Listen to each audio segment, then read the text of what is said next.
Hello everyone, welcome back to my channel Sushma's life is beauty. So girls, তোমাদের জন্য আজকে একটা দারুণ জিনিস নিয়ে এসেছি, যে জিনিসটা প্রতিটা মেয়ে প্রতিদিন ইউজ করে। তো কী জিনিস চলো তোমাদেরকে দেখায়।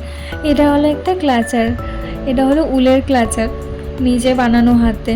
তা আমি তো কখনো এমন দেখিনি, ইউজও করিনি, ফার্স্ট টাইম দেখেছি, তাই তোমাদের সাথে শেয়ার করলাম। যদি তোমরা কেউ চাও এমন ধরনের ক্লাচার ইউজ করতে, তাহলে তোমাদেরকে বলে দিই এটা কোথায় পাবে।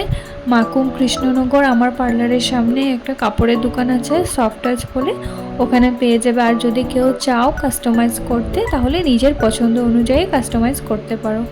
তো কেমন লেগেছে তোমাদের জিনিসটা কমেন্টে জানাবে। তো ভালো লাগলে আমার ভিডিওটা লাইক শেয়ার, আর যারা এখনও চ্যানেলটা সাবস্ক্রাইব করোনি প্লিজ সাবস্ক্রাইব করবে। তো গাইস, তোমরা কি ভাবছো এটা কি একটা সানফ্লাওয়ার? না, এটাও একটা ক্লাচার। যে বানিয়েছে ও আমাকে বলেছিল শেয়ার করতে, তাই ভিডিও থ্রুতে তোমাদের সাথে শেয়ার করলাম। মানুষের মধ্যে কত রকমের ট্যালেন্ট থাকে, তাই না? তো এবার বলবে তো হেয়ার কাটটা আর হেয়ার কালারটা কেমন হয়েছে। যদি ভালো লাগে কমেন্টে জানাবে, আর আমার ভিডিওটা প্লিজ শেয়ার করবে। দেখা হবে পরের ভিডিওতে। আজকের জন্য টাটা।